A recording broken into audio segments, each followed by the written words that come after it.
suprême que le président de la République, Félix-Antoine Tshisekedi Tshilombo, a réuni ce lundi les principaux responsables du secteur de la justice. Il s'agit du bureau du Conseil supérieur de la magistrature, conduit par son président Dieudonné Kamuleta et le ministre de la Justice, Constant Mutamba. Devant ce pouvoir judiciaire réuni, le chef de l'État a donné des instructions et orientations pour une bonne marche de la justice. Ce n'était pas une réunion pour prendre des décisions. Le chef de l'État, en tant que magistrat suprême, il lui a plu, au vu des échéances qui arrivent devant nous, de réunir les secteurs de la justice. Nous avons pu échanger sur les différents points qui concernent la nation et dans le domaine de la justice. Comment faire en sorte que la justice de notre pays puisse encore davantage s'améliorer. Voilà l'objectif qui était essentiel et c'est en cela qu'il a réuni les deux mamelles de la justice pour que, ensemble, nous puissions voir. Nous avons tous résolu, comme toujours, de regarder vers l'avant afin que la justice puisse réellement être forte et que la République en sorte gagnante. Contrairement à ce que d'aucuns pourraient croire, il n'y a pas de conflit entre le ministère de Justice et le pouvoir judiciaire. C'est l'intérêt de la population qui compte. Son Excellence, Monsieur le Président de la République, chef de l'État, nous a réunis pour aborder les questions du secteur de la justice dans son ensemble.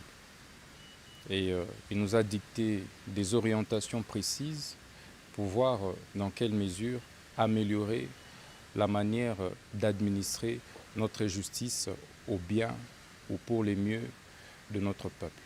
La justice élève une nation, dit-on. Le président de la République tient à une bonne justice. Il est le magistrat suprême au nom de qui la justice est rendue. C'est en qualité de magistrat suprême que le président de la République, Félix-Antoine Tshisekedi Tshilombo, a réuni ce lundi les principaux responsables du secteur de la justice. Il s'agit du bureau du Conseil supérieur de la magistrature, conduit par son président Dieudonné Kamuleta et le ministre de la Justice, Constant Mutamba. Devant ce pouvoir judiciaire réuni, le chef de l'État a donné des instructions et orientations pour une bonne marche de la justice. Ce n'était pas une réunion pour prendre des décisions. Le chef de l'État, en tant que magistrat suprême, il lui a plu, au vu des échéances qui arrivent devant nous, de réunir les secteurs de la justice. Nous avons pu échanger sur les différents points qui concernent la nation et dans le domaine de la justice. Comment faire en sorte que la justice de notre pays puisse encore davantage s'améliorer. Voilà l'objectif qui était essentiel et c'est en cela qu'il a réuni les deux mamelles de la justice pour que, ensemble, nous puissions voir. Nous avons tous résolu, comme toujours, de regarder vers l'avant afin que la justice puisse réellement être forte et que la République en sorte gagnante. Contrairement à ce que d'aucuns pourraient croire, il n'y a pas de conflit entre le ministère de Justice et le pouvoir judiciaire. C'est l'intérêt de la population qui compte. Son Excellence, Monsieur le Président de la République, chef de l'État, nous a réunis pour aborder les questions du secteur de la justice dans son ensemble. Et il nous a dicté des orientations précises pour voir dans quelle mesure améliorer la manière d'administrer notre justice au bien ou pour les mieux de notre peuple. La justice élève une nation, dit-on. Le président de la République tient à une bonne justice. Il est le magistrat suprême au nom de qui la justice est rendue. C'est en qualité de magistrat suprême que le président de la République, Félix-Antoine Tshisekedi Tshilombo, a réuni ce lundi les principaux responsables du secteur de la justice. Il s'agit du bureau du Conseil supérieur de la magistrature, conduit par son président Dieudonné Kamuleta et le ministre de la Justice, Constant Mutamba. Devant ce pouvoir judiciaire réuni, le chef de l'État a donné des instructions et orientations pour une bonne marche de la justice. Ce n'était pas une réunion pour prendre des décisions. Le chef de l'État en tant que magistrat suprême,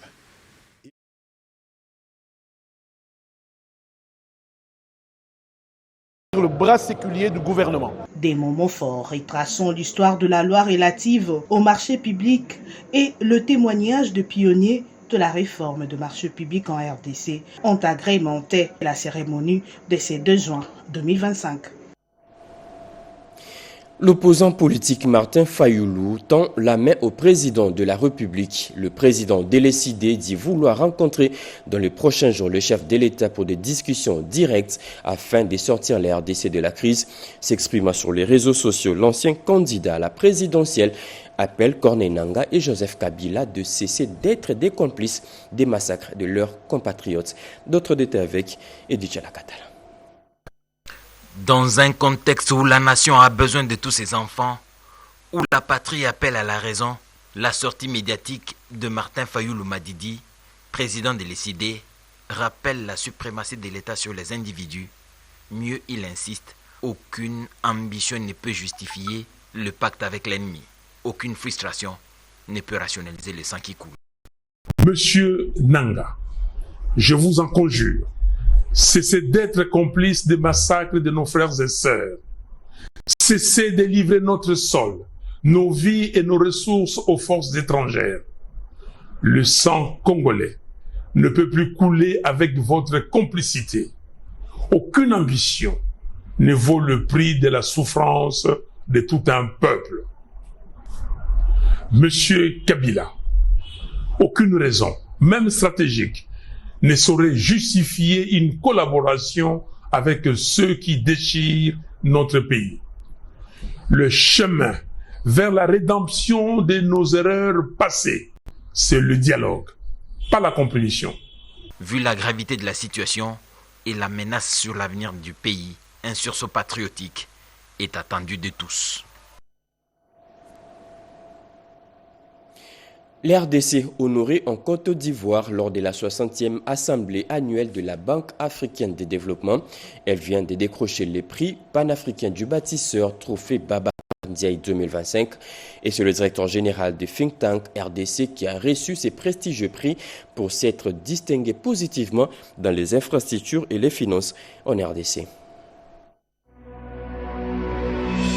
C'est Bodo Matungulu, président du think tank RDC Stratégie, qui a reçu ce prix panafricain du bâtisseur, Trophée Babacar Ndiaye 2025, une prestigieuse récompense décernée par la Banque africaine de développement, Africa Road Builder et le réseau des médias pour les infrastructures et les finances en Afrique. Une distinction qui traduit son engagement résolu en faveur du développement des infrastructures tant en République démocratique du Congo qu'à l'échelle continentale. Visionnaire, rigoureux et engagé, Bodo Matungulu incarne cette nouvelle génération des leaders africains de transformer le continent par l'action et la stratégie.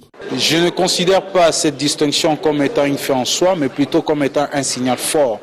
Celui qui est la voix de ceux qui portent le développement des infrastructures en Afrique est entendu.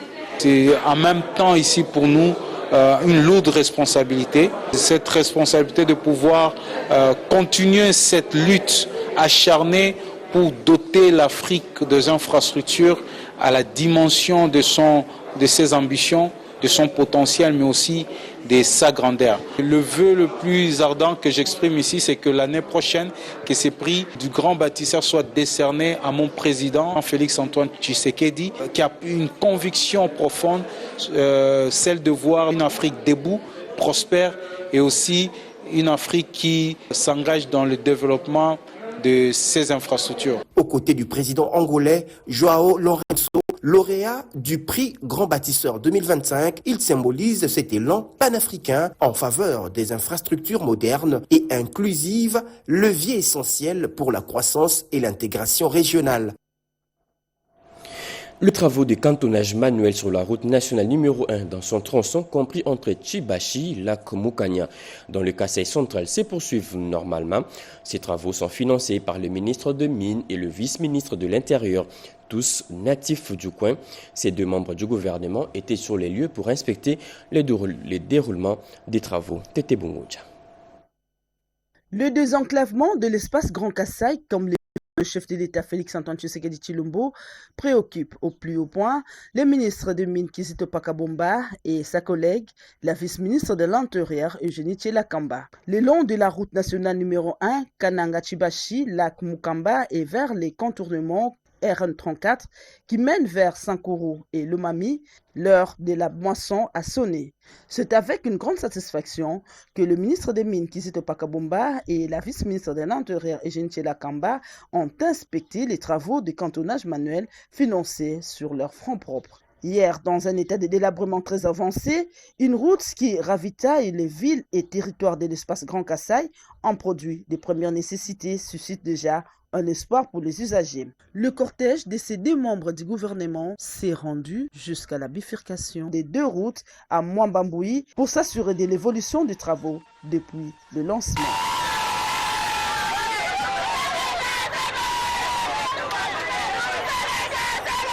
De Chibashi au pont Dr Etienne Tshisekedi sur la RN1, au contournement de la RN34 vers le marché Moudimbi, la motivation des cantonniers est manifeste pour rendre toutes les voies praticables grâce à cette dynamique portée par Kizito Pakabomba et Eugénie Tshilakamba. Il y a justement 5 ans déjà, depuis que l'ancien secrétaire du parti Lumumbista unifié Palou Lugi Gizenga était décédé. Hier, son parti politique lui a rendu un hommage.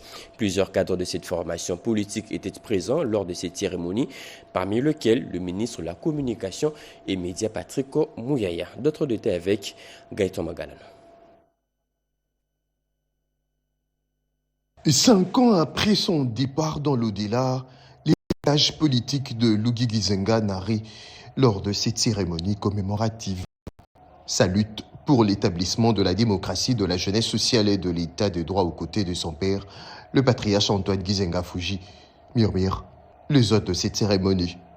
Représentant le secrétaire général chef du parti Godefroy Mayobo, le camarade Patrick Mouyaya Katembwe a rendu hommage à cet ancien camarade et chef du parti Lumumbista unifié.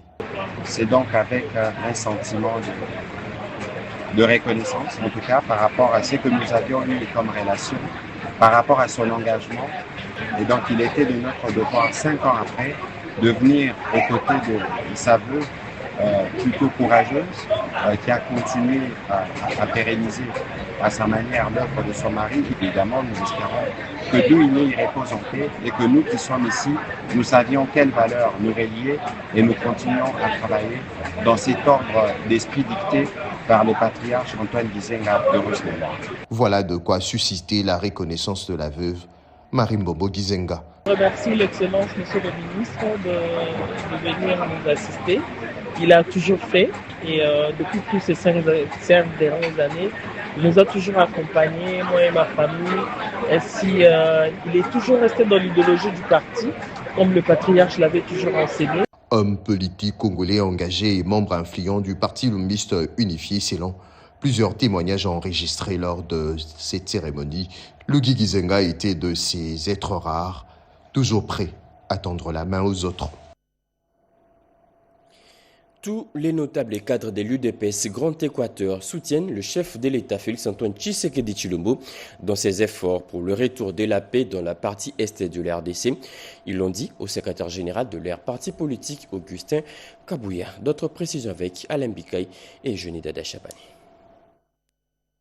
Les cadres notables membres du caucus UDPS Grand Équateur apportent leur soutien sans faille aux efforts du chef de l'État pour le retour de la paix dans la partie orientale du pays envahie par les Rwandais. Tour à tour, les représentants des 5 provinces qui composent cette entité administrative ont mobilisé les Équatoriens à se ranger derrière les garants de la nation Félix Antoine Tshisekedi qu'ils ont baptisé champion de la paix pour ses efforts inlassables contre l'agression rwandaise. Son Excellence Félix Antoine Tshisekedi, notre Josué, vient de déboulonner le système de domination nous imposé par les Rwandais et ses collaborateurs, afin que la RDC recouvre pleinement sa souveraineté et son intégrité territoriale. Faisant d'une pierre deux coups, ils ont exprimé leur soutien à l'honorable secrétaire général Augustin Kabouya pour avoir conduit les partis avec maestria aux élections de 2023.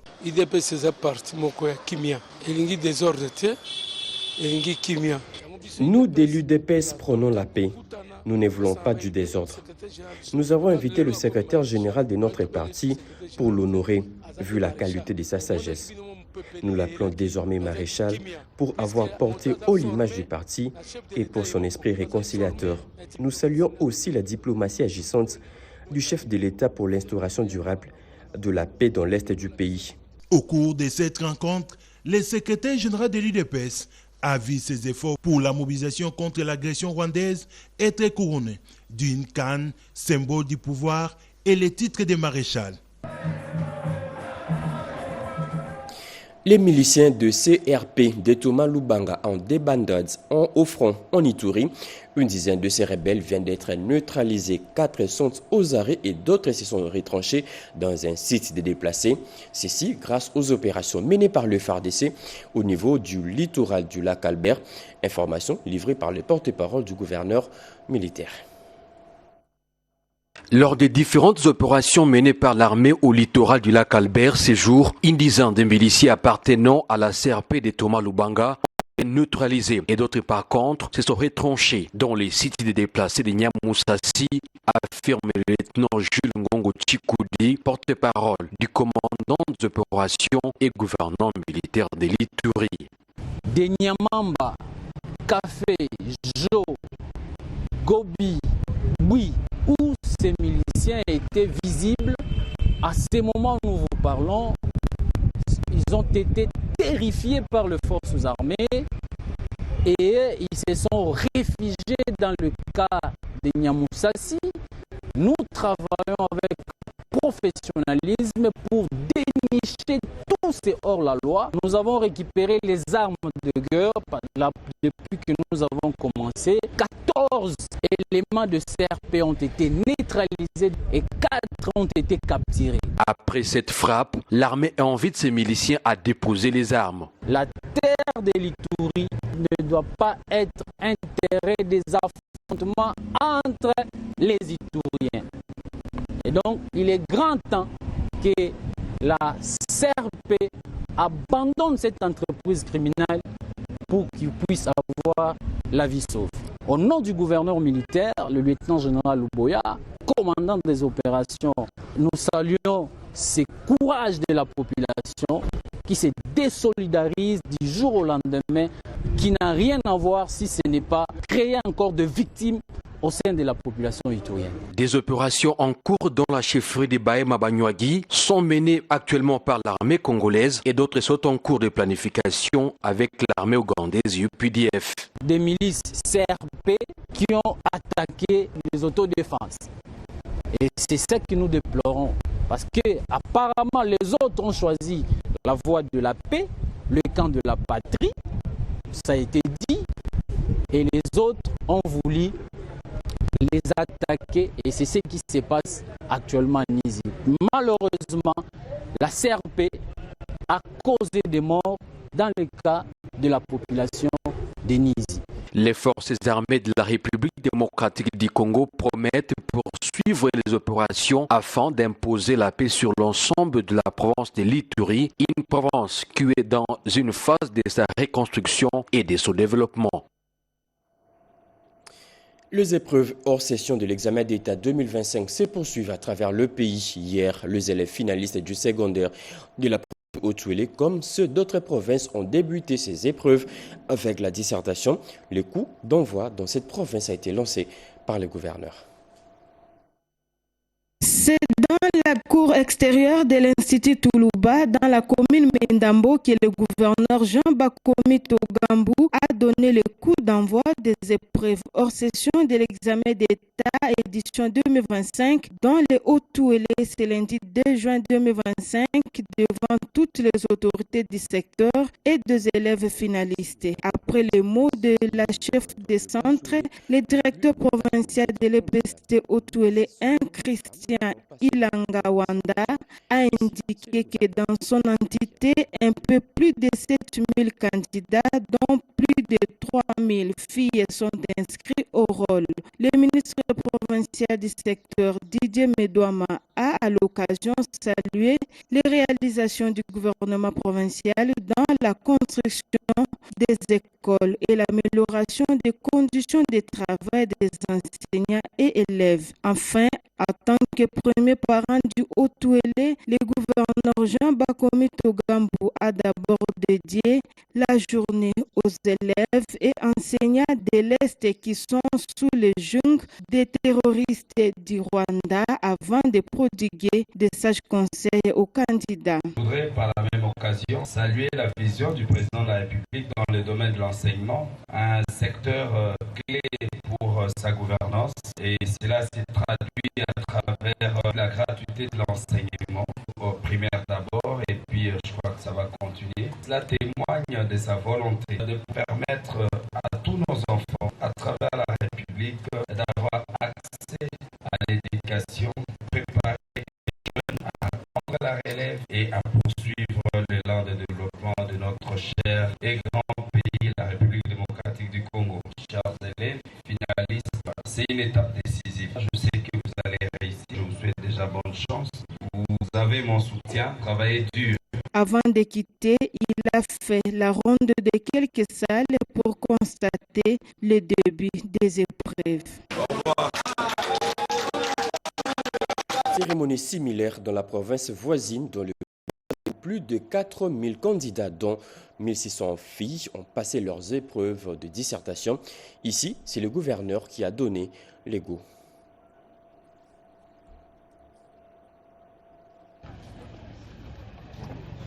Au total, 1750 candidats, dont 1624 filles, ont passé leur épreuve de dissertation dans 18 centres répartis dans l'ensemble de la province d'Ibazouélé. La cérémonie de lancement de ces épreuves hors session des examens d'État édition 2025 dans le Bazouélé a été présidée par le vice-gouverneur et gouverneur Adi intérim Simo Gassao Yangoulumé. L'inspecteur principal provincial de l'EPST Bazouélé, M. Paul Pakoudi Toubanza, présente le tableau statistique des candidats aux examens hors session. Pour cette année scolaire, 18 centres de passation sont organisés dont 5 dans le territoire de Bouka, 3 à Aketi, 3 à Bondo, 3 à Bambessa, 3 à Poko et enfin un seul à Ango. Les T31 et les T66 sont des questions ouvertes à réponse longue. Ils exigent donc du candidat une bonne concentration pour produire un travail de haute facture. De l'autre côté, le directeur provincial de l'éducation nationale d'Ibazouélé et le ministre provincial en charge de l'éducation ont tour à tour appelé aux élèves candidats d'affronter ces épreuves avec sérieux, honnêteté et discipline. Au nom de son Excellence, Monsieur le gouverneur de province Moki Miss Mike David en mission, le vice-gouverneur et gouverneur Adi intérim procède au lancement des épreuves hors session sur toute l'étendue de la province d'Ibazouélé, tout en souhaitant bonne chance à tous les candidats. La province d'Ibazouélé compte sur vous pour faire preuve d'intégrité, de rigueur et de confiance à vos propres capacités. Ne trichez pas, soyez des dignes ambassadeurs de la province par vos résultats et votre comportement exemplaire. Vous portez en vous l'avenir de cette province, tout en souhaitant d'emblée bonne chance aux uns et aux autres. Et au nom de son Excellence Mike David Mouké-Niamis, gouverneur de province, je déclare officiellement lancer les épreuves hors session des examens d'État, édition 2025, sur toute l'étendue de la province d'Ibazouélé. Notez que la cérémonie du lancement s'est déroulée au centre Bouta 4 à l'école primaire Lifaki.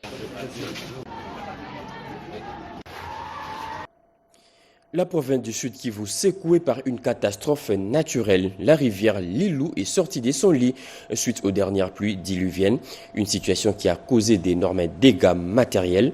Les victimes viennent d'être assistées par le gouvernement central. Edi Djala.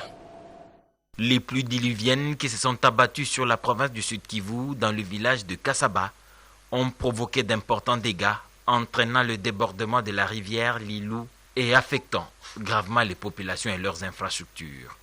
Pour la délégation envoyée sur place par la ministre des Affaires sociales, humanitaire et solidarité nationale, Nathalie Aziza Mounana, c'est une catastrophe naturelle et le gouvernement ne ménagera aucun effort selon les orientations du chef de l'État Félix Antoine Tshisekedi pour venir en aide à ces populations sinistrées. Il s'en est suivi la remise d'une enveloppe consistante aux sinistrés pour une garantie de 3 mois et 2 mois de paiement anticipatif. Peu après, les vivres et non-vivres ont été remis aux sinistrés qui ont remercié le gouvernement de la République pour cet acte en leur faveur. Quant au vice-gouverneur qui a exprimé sa gratitude au président de la République et au gouvernement Judith Souminois, ainsi qu'à la ministre des Affaires sociales, l'Action humanitaire et solidarité nationale, Nathalie Aziza Mounana, ces actes de soutien aux populations ravivent le sens de la solidarité nationale et confirment l'intérêt du gouvernement pour cette population en détresse. Nous tenons d'abord à remercier son Excellence le Président de la République, à tout seigneur, tout honneur, pour avoir permis cet événement aujourd'hui. Le gouvernement a honoré, a montré sa solidarité avec notre population. C'est une mission humanitaire dépêchée sur place par la ministre des Affaires sociales, Action humanitaire et solidarité nationale, Nathalie Aziza Mounana, sous la conduite d'Erji Kissima, accompagnée des députés nationaux et 4 ministres provinciaux du Sud Kivu. Membre du vaste programme du gouverneur de la ville de Kinshasa, Kin Ezobunga, un contrat de performance vient d'être signé entre le gouvernement provincial et la DGRK, comme nous dit Alain Bikaï. C'est la salle de réunion du ministère provincial des Finances et Économie qui a été choisie pour abriter la cérémonie des signatures des contrats de performance entre l'ordonnatrice générale des recettes de Kinshasa et la direction générale de la DGRK. Dans son adresse, la ministre provinciale Yvette Tembokoulin-Fouka a indiqué que cette cérémonie matérialise la vision du gouverneur de la ville, Daniel Bumba Lubaki, en vue de la mise en œuvre du programme dénommé Kin Ezobunga. Ce contrat de performance montre la volonté du gouvernement provincial de toujours progresser en donnant le meilleur de nous-mêmes pour atteindre des objectifs communs. Tout en félicitant la direction générale de la DGRK pour les performances réalisées au premier trimestre 2025, l'ordonnatrice générale des recettes de Kinshasa a invité celle-ci à redoubler d'efforts pour atteindre les assignations consignées dans l'édit budgétaire 2025. Voilà pourquoi, dans le cadre du présent contrat de performance, j'exige la mise en place des dispositions nécessaires pour continuer à monter d'échelle dans l'accomplissement de votre mission et optimaliser la mobilisation de recettes. La ministre provinciale a rassuré l'équipe dirigeante de la DGRK de son accompagnement par la mise en place d'un mécanisme de suivi et évaluation, lequel mécanisme sera assorti des sanctions positives ou négatives afin de donner sa pleine signification à la présente signature du contrat de performance. 31 mai 2024, 31 mai 2025, un an jour pour jour depuis que le député national Norbert Ezadri est décédé à Bunia-Ituri. Pour cela, le membre du mouvement Lumbiste dont il fut président national lui ont rendu un hommage. Ils ont organisé une messe des suffrages en sa mémoire. Les larmes sont encore difficiles à contenir.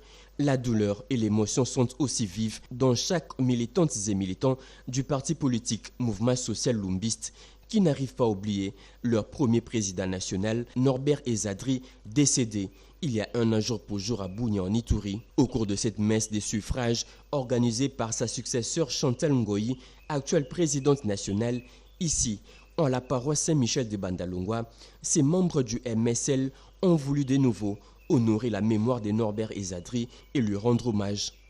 Lors de son homélie, l'officiant du jour a salué la bravoure de cet ancien député national. Devant la veuve et les enfants, Chantal Ngoy a fait les vœux de préserver l'héritage de celui qui fut un grand homme, non seulement pour la province de l'Ituri, mais également pour toute la RDC. En pensant à lui ces jours, nous ne célébrons pas la mort, mais bien la vie. En ce lieu sacré, nous nous tenons comme une famille assemblée autour de la mémoire d'un géant discret, courageux, d'un serviteur humble mais inflexible. Nous garderons de lui vivant l'héritage de son engagement. Très touchée par ces grands gestes, la famille biologique a vivement salué cette initiative du mouvement social lumbiste. Dans les soucis de pérenniser les idéaux de Norbert Ezadri, des messes similaires ont été organisées dans d'autres villes du pays pour honorer cette figure de l'Ituri. Dernier virage de ce journal, l'interfédéral du mouvement de solidarité pour le changement a réuni plusieurs fédéraux du district de Lachango pour une sensibilisation et une mobilisation. Il les a appelés tous au soutien total au chef de l'État. Renette Koulonga nous explique. Appel à l'unité de la cohésion nationale, un réuni de fédéraux et des cadres de la Tchangou, du mouvement de solidarité pour les changements, MC en sigle, dont l'autorité morale est Laurent Batoumona Kandkam. Héritier Bissaka Mutombo, l'interfédéral a mis l'accent sur le respect, l'union et la loyauté pour une paix durable en République démocratique du Congo. L'objectif de mobiliser, de sensibiliser les jeunes pour soutenir le président de la République et soutenir notre autorité morale Laurent Batoumona. Faisant d'une pierre deux coups, accompagné de son épouse ainsi que de membres de son cabinet, Pichu Bidingu Muzingu, président provincial du MC pour la ville de Kinshasa, a célébré le 25 mai avec faste Noël à l'église kimbangiste de Mbanzavelela dans la commune de Kimbantseke. Profitant de l'occasion, Pichu Bidingi Muzingu a remis un lot important de vivres pour rendre cette journée agréable, coïncider avec le 17e anniversaire du père spirituel Papa Marcel Massamba de la communauté kimbangiste. En ces moments cruciaux que le pays traverse, vont être unis et solidaires, car l'union fait la force. Message de Laurent Batoumona Kandkam, autorité morale du MC. C'est fini pour ce journal de 7 heures, mesdames et messieurs. Ce journal a été coordonné par Jacques Kabwaba Mukumina Sedouga. Il a été réalisé par Mamita Bangoulou, Jonathan Moubalama. La partie technique a été assurée par Yannick Koyangumba Chamberton, Alain Soudi, Papi Voulé. Merci de nous avoir suivis. Prochain rendez-vous de l'actualité, c'est à 13h30 avec Louisette Ntsakala. Très bonne suite des programmes. Au revoir.